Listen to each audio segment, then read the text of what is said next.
Ya.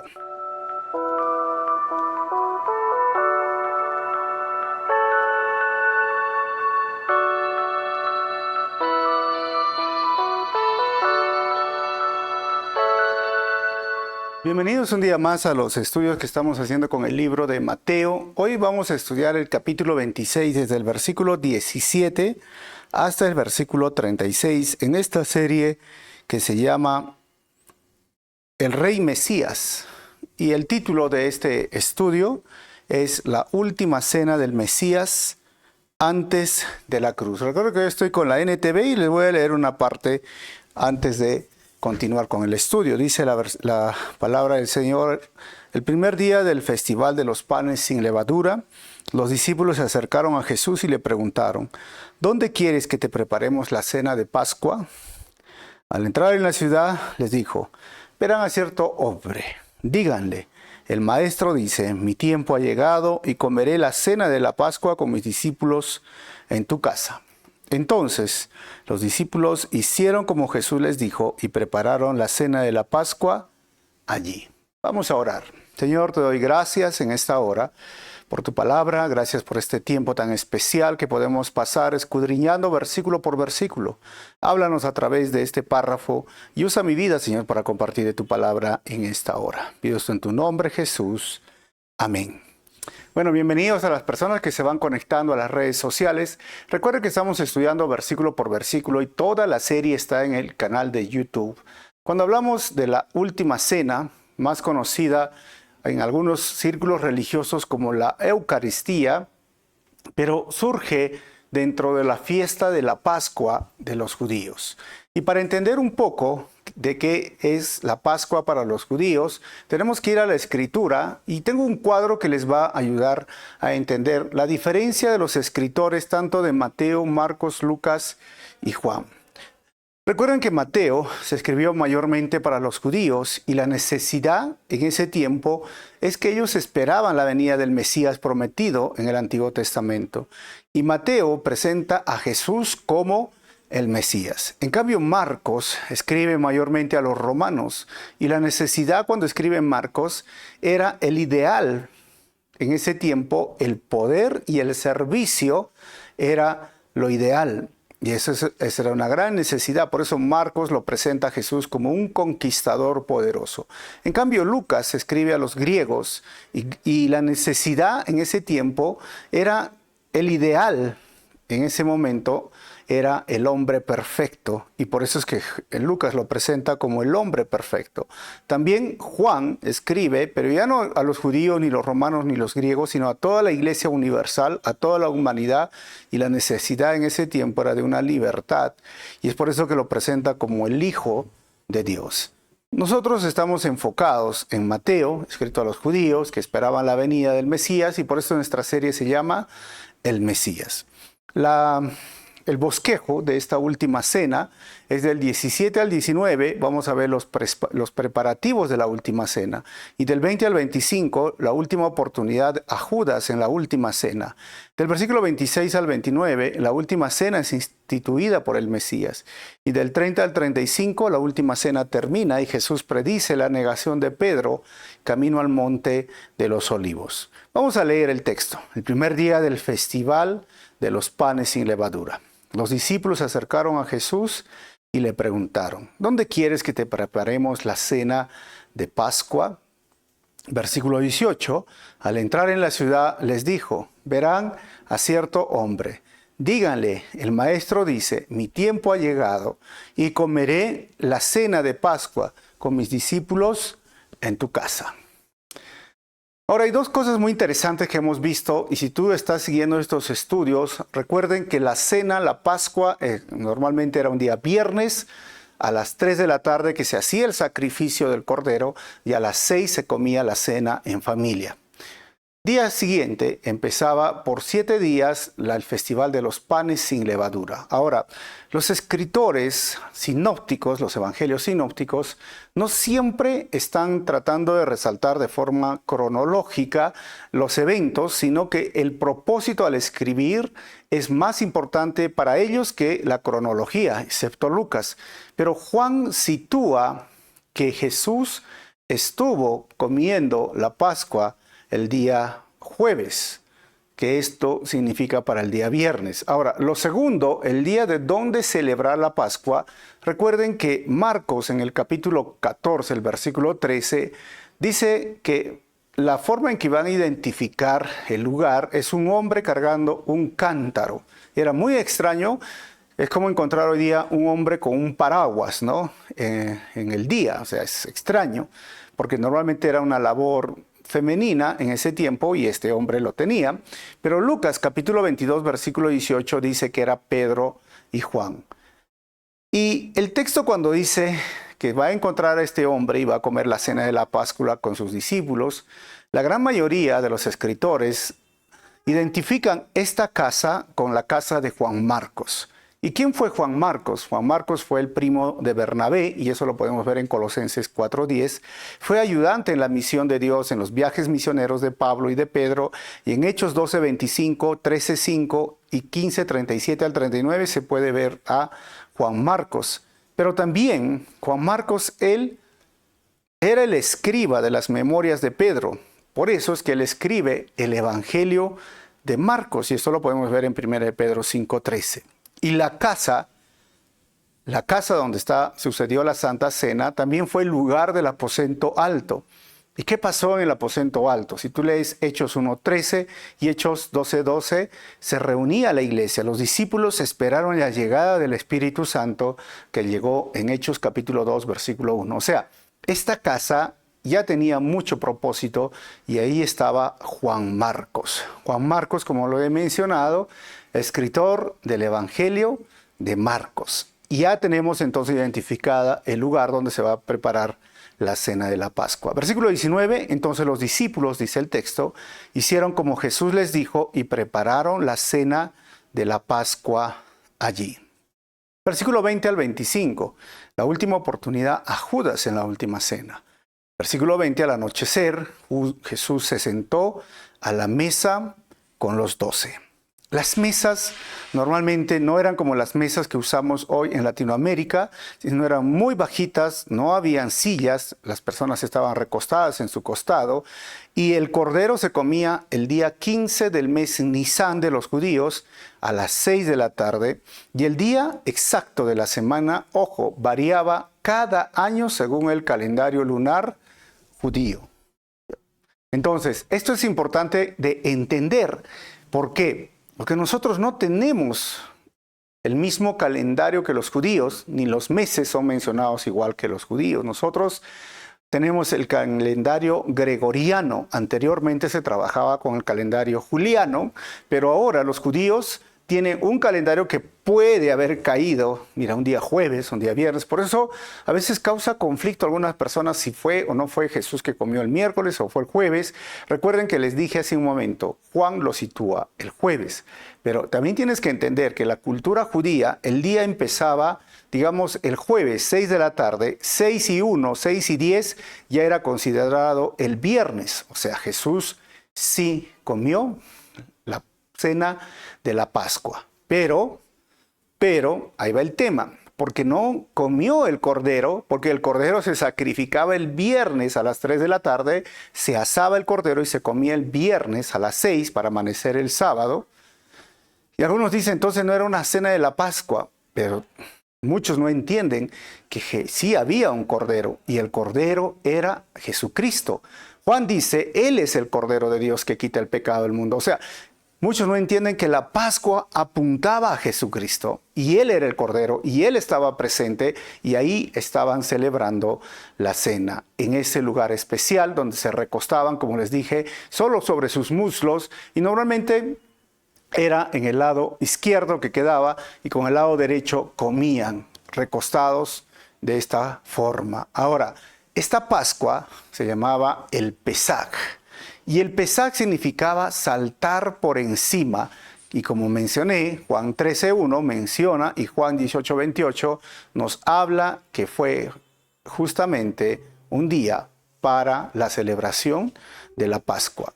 Y cuando hablamos del saltar por encima, era la Pascua, recordando que el ángel de la muerte saltaba por encima, es decir, se pasaba de frente o se hacía de la vista gorda, si podemos llamarlo, cuando miraba la sangre en los dinteles de las puertas de cada hogar judío, y dentro de la familia se comía el cordero judío sacrificado por una familia, la sangre derramada por una familia, cubriendo el pecado, librándolos de la muerte. El Pesaj, la Pascua, era saltar por encima. Y esto es lo que estaba haciendo nuestro Señor en la última cena, pasando ahora con su vida, con su sacrificio, pasando por encima tus faltas, mis faltas, los pecados de la humanidad, para que nosotros hoy seamos declarados justos delante de Dios. Tú y yo no podríamos presentarnos delante de Dios porque somos pecadores, pero por la sangre del Cordero derramado en la cruz, nosotros podemos presentarnos limpios, justos, santos, porque la sangre nos cubre. La sangre nos limpia, la sangre nos ha perdonado todos nuestros pecados. Eso era el Pesaj, saltar por encima. Ahora, ahí está Jesús, y dice el versículo 21, mientras comían, les digo la verdad, uno de ustedes me traicionará. Mire que Jesús está hablándoles, uno de ustedes me traicionará a todos ellos en esta habitación. Versículo 22, ellos, muy afligidos, le preguntaron uno por uno, ¿seré yo, Señor? Yo creo, Simón preguntaba, ¿seré yo, Señor? Ahí estaba Santiago, ¿seré yo, Señor? Juan, todos los 12, nadie estaba echando la culpa a otro, sino seré yo, pero también estaba Judas. Y versículo 23, Jesús contestó, uno de ustedes que acaba de comer de este plato conmigo, me traicionará. Que es interesante, miren, porque está diciendo, uno de ustedes que acaba de comer de este plato. Jesús estaba participando en esta última cena, y el plato al cual se refiere era una salsa tradicional de la Pascua.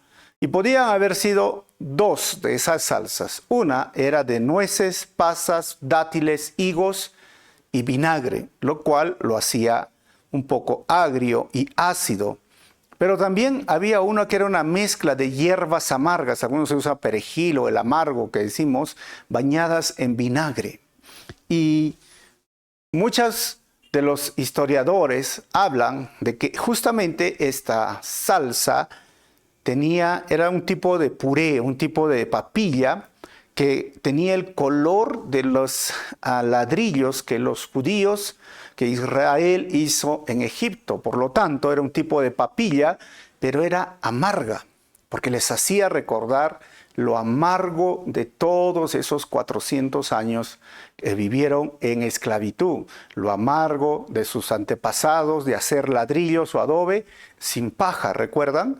Todo eso lo estaban haciendo y lo ponían en el plato y todos empezaban a comer, metían el pan y lo comían y lo comían. Ahora, Salmos capítulo 41, versículo 9 dice, hasta mi mejor amigo, en quien tenía plena confianza, quien compartía mi comida, se ha puesto en mi contra. Jesús sabía que Judas lo iba a traicionar. ¿Y saben qué? La traición nunca viene de tus enemigos, siempre proviene de los que están en tu mesa y son amados por ti. Esto es algo que cada uno de nosotros tenemos que entender. Y eso es lo más doloroso, ¿no? De la traición. Porque son personas que uno aprecia, que uno estima, que uno quiere, que uno ama.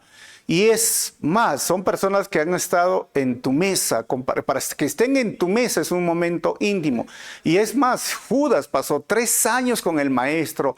Judas estaba siempre con el maestro, siempre con los 12. Judas tenía mucho compañerismo, mucha amistad con ellos, jugaron, rieron, lloraron, pasaron frío, pasaron hambre, caminaron, etcétera, etcétera.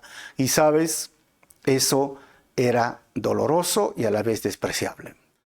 Pero si tú has pasado una traición, si alguien de tu confianza al final terminó traicionándote, recuerda, por eso el libro de Hebreos dice, no tenemos un sumo sacerdote que no se compadece de nosotros, sino uno que ha experimentado lo mismo, que ha pasado las mismas tentaciones, que ha pasado y ha sufrido, y en el cual podemos recurrir a Él. Él sabe si un día tú has sido traicionado. Él entiende si tú un día has sido traicionado.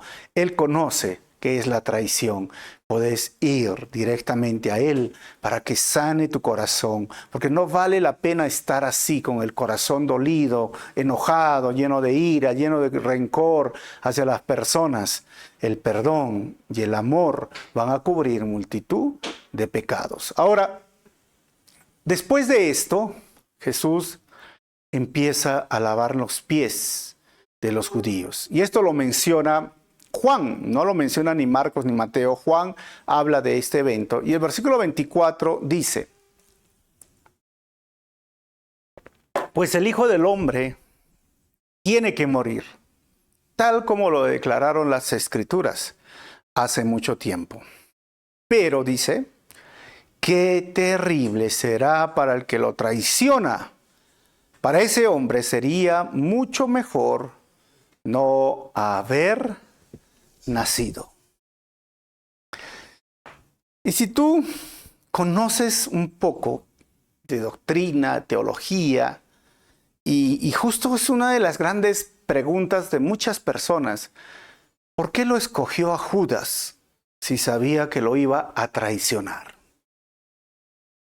¿Fue a propósito? Mira, hay que entender dos cosas muy importantes en esto. Dios conoce todo.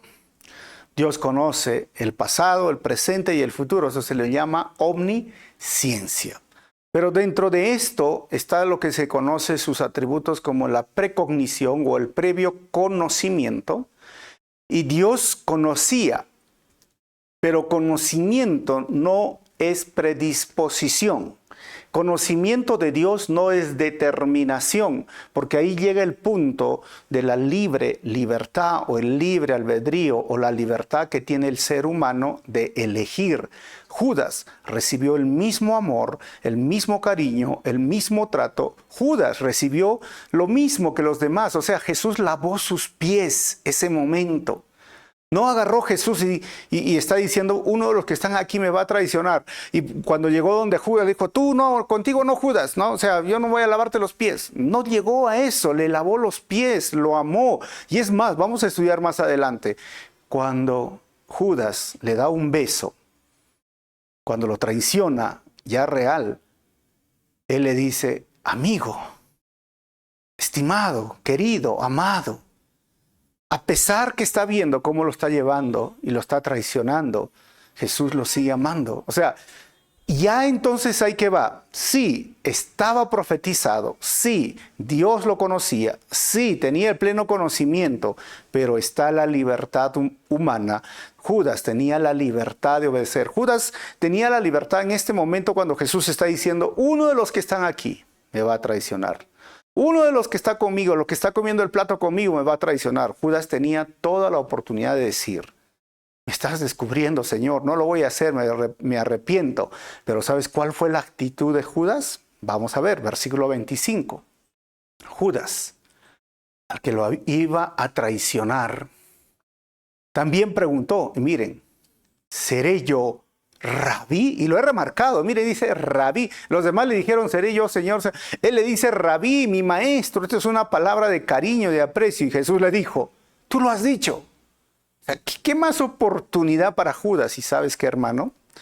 La traición de Judas, sí, estaba profetizado, mas él asume la elección de traicionar a su maestro. Y para mí, este siempre será el misterio de la elección y el libre albedrío. La elección de Dios y el libre albedrío. La predestinación de Dios y el libre albedrío. O sea, mira, lo opuesto a la elección de Dios, nunca en la Biblia es la antielección, porque por ahí algunos se inclinan al extremo y dicen, es que Dios ha elegido a algunos para la vida eterna y otros ha elegido para la condenación eterna. Esto no dice la Biblia. Lo opuesto de la elección y la predestinación de aquellos que son salvos, ¿sabes cuál es? La respuesta del ser humano. No es la antielección ni la antipredestinación, por eso está la libertad, el libre albedrío, la libertad de aceptar o no aceptar las demandas del pacto, la libertad de aceptar o no aceptar la salvación gratuita, la libertad de, ¿sabes?, decirle sí a Jesucristo y no al pecado, o decirle, Jesús, esto es mucho para mí, amo mi pecado, quiero seguir con mi vida. Tienes la libertad. Y Judas tenía esa oportunidad. O sea, Judas fue creado con la libertad de obedecer o desobedecer, y en su libertad decidió y eligió desobedecer. 26 al 29. La última cena es instituida por el Mesías. Versículo 26. Mientras comían, Jesús tomó un poco de pan y lo bendijo. Y luego lo partió en trozos, lo dio a sus discípulos y dijo, tómenlo y cómanlo, porque esto, y lo he remarcado, hermanos, esto es mi cuerpo. Esta era la tercera parte de los panes que se ponían, se envolvían con una sábana, se rompían, y justo esto sucede en la tercera copa de la bendición. Y les voy a explicar un poquito más de qué se trata esta copa de la bendición. Pero cuando el texto dice, tómenlo y cómanlo porque esto es mi cuerpo, hay tres teorías, hasta cuatro, vamos a ver, que han surgido de tómenlo y cómanlo. Por ejemplo, existe la transubstanciación, que el catolicismo dice, y ellos enseñan que el pan y el vino en realidad se convierten en el cuerpo y la sangre de Jesús. A eso se le llama transubstanciación, que hoy es prohibido para los feligreses. Especialmente el vino, solo se lo toma el sacerdote y los demás les trae comunión, según ellos. A eso se le llama transubstanciación, que se convierten en algo material, el cuerpo y la sangre. Ahora, la consustanciación lo tienen los luteranos. La iglesia luterana enseña que el pan permanece pan y el vino permanece vino, pero que por fe estos se convierten en el mismo cuerpo y sangre de Jesús cuando ingresa a tu boca. O sea, fuera de la boca, fuera de la oración es pan, pero dentro ya es cuerpo, ya se materializa y es la sangre de Jesús. Se llama consustanciación. Pero Juan Calvino, el reformador, enseñó que la presencia de Jesús en el pan y en el vino era real, pero únicamente espiritual, no era física.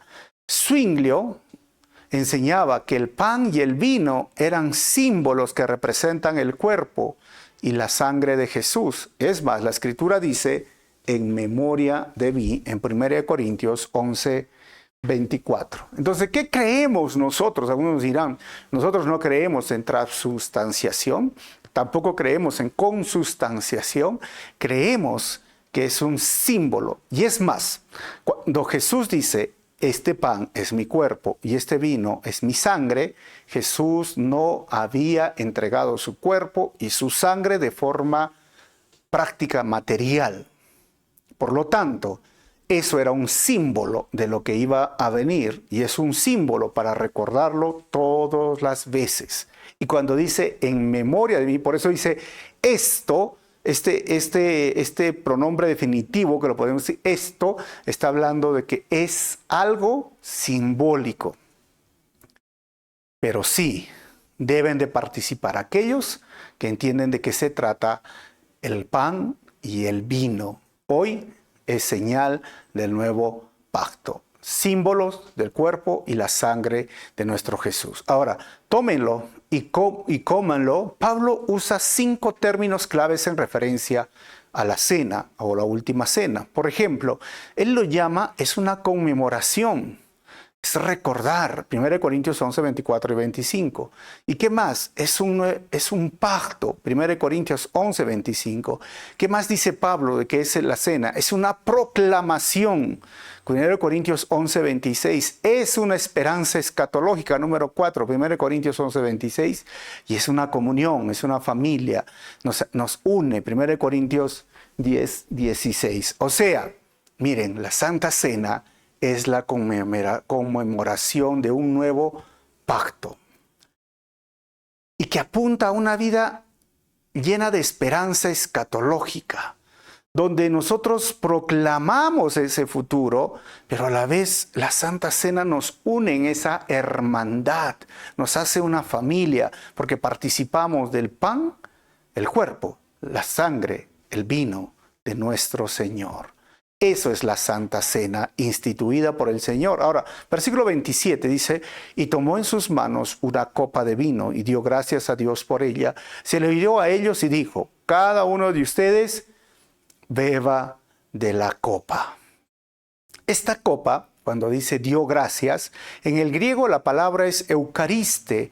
De ahí sale nuestra palabra Eucaristía. Por eso que en algunos círculos se llama Eucaristía la Santa Cena. Ahora, versículo 28 dice, bébanlo porque esto es mi sangre. ¿Se dan cuenta? Jesús no había derramado su sangre, pero lo hace como un símbolo. Esto es mi sangre, lo cual confirma el pacto. Y esto es importante. ¿Pacto entre quién? Entre Dios y su pueblo. Y es derramada como sacrificio para perdonar los pecados. Ojo, de muchos, tampoco dice, mira, solo de los elegidos o los predestinados, no de muchos. La sangre, el sacrificio, es para qué? Perdonar los pecados. Ahora, Éxodo 24, 8 nos recuerda que el antiguo pacto también fue sellado con sangre. Dice, entonces Moisés tomó la sangre de los tazones y lo salpicó sobre el pueblo. Mientras declaraba, esta sangre confirma el pacto que el Señor ha hecho con ustedes al darle estas instrucciones. Si el antiguo pacto fue sellado con sangre, este nuevo pacto era sellado con la sangre del Hijo de Dios. Y Hebreos 8:13, en referencia al antiguo pacto y el nuevo pacto, dice, cuando Dios habla de un nuevo pacto sellado con su sangre, quiere decir que ha hecho obsoleto el primero. ¿Cuál? El pacto de Moisés, el antiguo pacto, el pacto del Sinaí, el cual ha caducado y pronto desaparecerá. Y Hebreos 9, 13 al 15 dice, bajo el sistema antiguo, la sangre de cabras y toros y las cenizas de una novilla podían limpiar el cuerpo de las personas que estaban ceremonialmente impuras. Imagínense cuánto más la sangre de Cristo nos purificará la conciencia de acciones pecaminosas. O sea, es la sangre de Cristo que nos purifica para que adoremos al Dios viviente, y lo he remarcado. Pues por el poder del Espíritu Eterno, dice el texto, Cristo se ofreció a sí mismo a Dios. Cristo se ofreció a sí mismo a Dios como sacrificio perfecto por nuestros pecados. Y termino con el 15 de este Hebreos 9, dice, por eso Él, Jesucristo, es el mediador de un nuevo pacto entre Dios y la gente, su pueblo, para que todos los que son llamados puedan recibir la herencia eterna que Dios les ha prometido. Pues Cristo murió para librarlos del castigo por los pecados que habían cometido bajo ese primer pacto. O sea, Mateo es el único de todos los evangelios que dice que Jesús mencionó tomen esta sangre, o mejor dicho, tomen este vino como símbolo porque es mi sangre, y esta sangre va a perdonar los pecados de muchos, de todos. Y estamos leyendo Hebreos y estamos viendo, Él es mediador de un nuevo pacto. Y es por eso que sin el derramamiento de sangre, tú y yo no tendríamos perdón de pecados, no tendríamos limpieza de todo lo malo que hemos hecho en toda nuestra vida. Por eso la salvación es perfecta en la cruz, perfecta de lo que hizo Jesús en la cruz. Por eso decimos, sí, la salvación es gratis, es gratuita, pero nunca fue barata. Nuestro Señor fue torturado, nuestro Señor derramó su sangre. Él ofreció su vida para librarnos del castigo eterno. Por eso deberíamos participar en la Santa Cena diciéndole muchísimas gracias, y nos hace recordar el compromiso del nuevo pacto en el cual hoy estamos todos los que hemos sido llamados, recibimos una herencia por la sangre que el Señor ha derramado en la cruz. Ese primer pacto, la ley, quedó obsoleta como medio de salvación, como medio de limpiar y purificar los pecados cuando entra este nuevo pacto, cuando la sangre del Cordero de Dios que quita el pecado del mundo, cuando la sangre de nuestro Señor Jesucristo fue derramada en la cruz, nos limpia, nos purifica, nos santifica, nos reconcilia con el Padre, nos adopta como hijos y hoy hemos leído, nos espera una herencia. ¿Y qué hemos hecho para eso? Nada. Porque toda la salvación se basa en Cristo, lo que Él hizo, no lo que hacemos nosotros. Todo su sacrificio se basa en Cristo. Ahora, ¿cuál es el orden del servicio de la Pascua en el judaísmo del siglo I para entender? Miren, primero, cuando los judíos celebraban la Pascua, empezaban con una oración y luego tomaban una copa de vino que les hacía recordar, obviamente, el tiempo en Egipto. Luego, el anfitrión lava las manos y pasa el tazón grande a todos los participantes para lavarse las manos. Y luego tomaban esa salsa de hierbas amargas, y ya la mencioné de qué estaba compuesto. Y luego se comía el cordero y el plato principal. Había una oración y segunda salsa de hierbas amargas que les mencioné, que eran de frutas y el otro eran con hierbas. La G, la segunda copa de vino acompañaba las preguntas y respuestas de los niños. Según Éxodo 12, 26 y 27 les daban opción a preguntar, pero ¿por qué esta hierba tan amarga? Y son amargas, honestamente, son agrias, ácidas, porque así era su vida. Ahora, ¿qué más? H, se cantaba la primera parte del Salmos de Jalel, que es del Salmo 113 y 114, y se recitaba la oración. Y tras haberse lavado las manos, el maestro de ceremonias hace regalos a cada participante. J, todos comen hasta saciarse y finalizan con un pedazo de cordero. K, empieza la tercera copa de vino tras haberse lavado las manos y luego cantan la segunda parte del Salmos de Jalel y M. Ahí terminan todo, la cuarta copa de vino. ¿Dónde se instituyó la Santa Cena? Como les dije, la tercera copa de vino es donde el Señor dice, este vino, tomen este vino que es mi sangre, porque el pan ya lo había hecho. Entonces, esto es para que tengan una idea de cómo se celebraba la cena judía. 29. Acuérdense de lo que les digo, no volveré a beber vino hasta el día en que lo beba nuevo, con ustedes en el reino de mi Padre. Todos ellos estaban allí y Apocalipsis 19:9 nos habla de que va a haber unas bodas del Cordero. Recuerden, hermanos, entonces, un día estaremos en una mesa con Jesús y nos encontraremos con aquellos que ya están en casa. Jesús dijo, yo no lo volveré a beber hasta el futuro. Y en ese futuro, mira, me encontraré con mi mamita, me encontraré, con Paulito también, que está allá con el Señor. Si tú tienes un ser querido, ¿sabes? Nos vamos a volver a juntarnos en esa mesa, disfrutaremos la comida, disfrutaremos la charla, disfrutaremos el tiempo. Por eso la Santa Cena también apunta a una vida escatológica.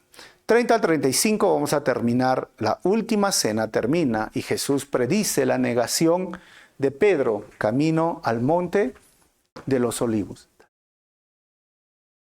Dice el versículo, luego cantaron un himno y salieron al monte de los olivos. Y ya sabemos que cantaban los salmos de Jalel, que están entre el 113 y el 118 del libro de los salmos. Ahora, cuando hablamos del Monte de los Olivos, tengo un mapa donde tú puedes ver si estás viendo este estudio, si estás escuchando. O sea, del templo, aproximadamente entre 15 a 20 minutos, era el Monte de los Olivos, una cuesta, y ahí estaba el jardín de Getsemaní. Versículo 31. En el camino, Jesús les dijo, esta noche todos ustedes me abandonarán, porque las Escrituras dicen, Dios golpeará al pastor y las ovejas del rebaño se dispersarán. Zacarías 13:7.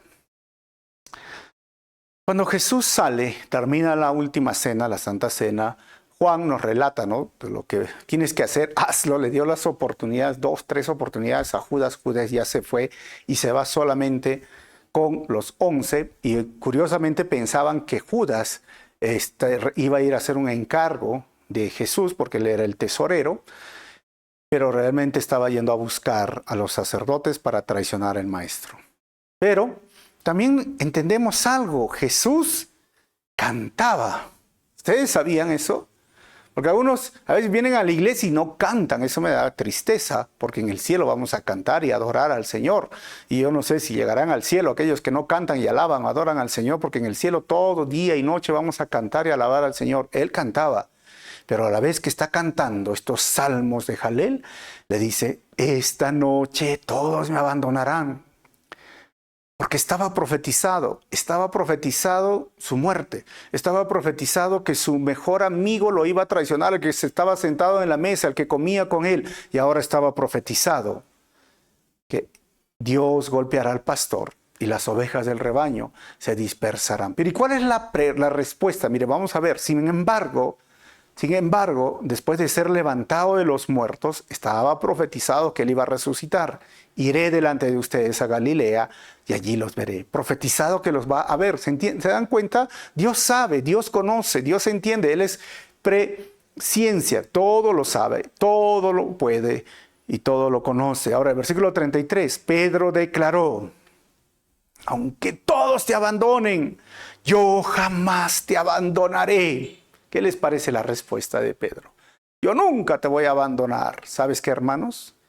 Muchos tienen buenos deseos para seguir y servir al Señor, pero tienen poco compromiso en la hora de la prueba.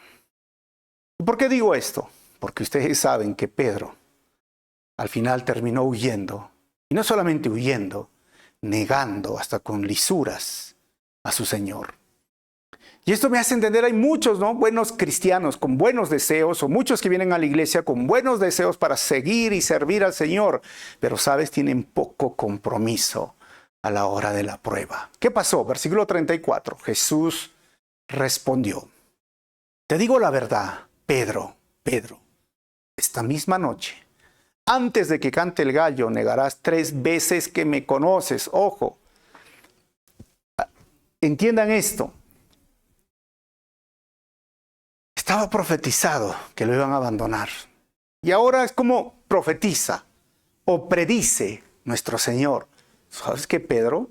No seas orgulloso, autosuficiente, no confíes en ti mismo, no confíes en tu propia prudencia, dice la Escritura, confía en Dios. Y es más, Pedro, voy a predecir, tú me vas a negar. Pronto me vas a negar. 3 veces me vas a negar, ni siquiera una, 3 veces. Jesús lo mira.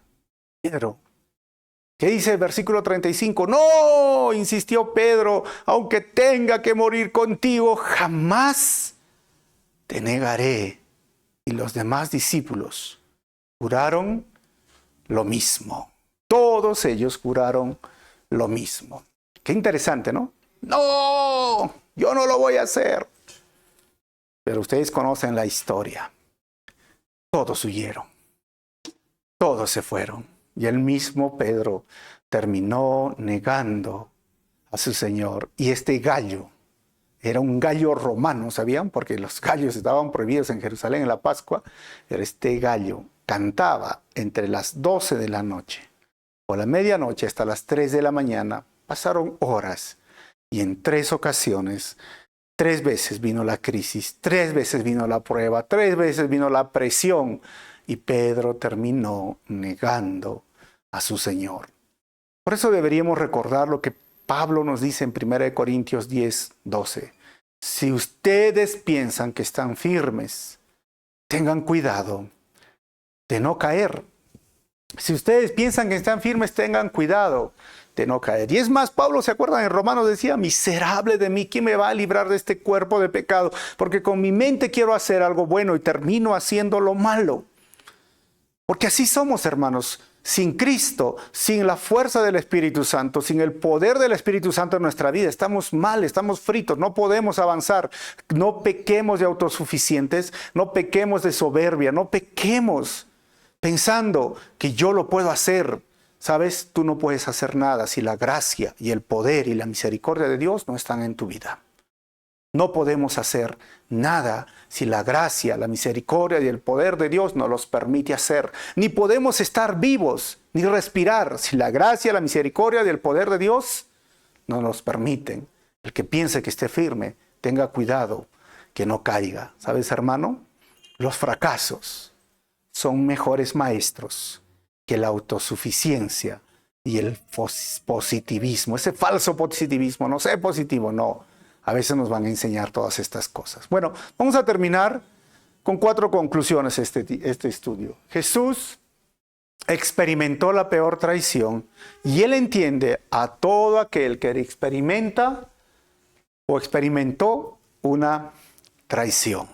Recuerda, hermano, puedes recurrir a Él si has experimentado este momento difícil. Número 2, la Santa Cena conmemora el nuevo pacto y nos une como familia y trae esperanza de una cena escatológica con aquellos que amamos.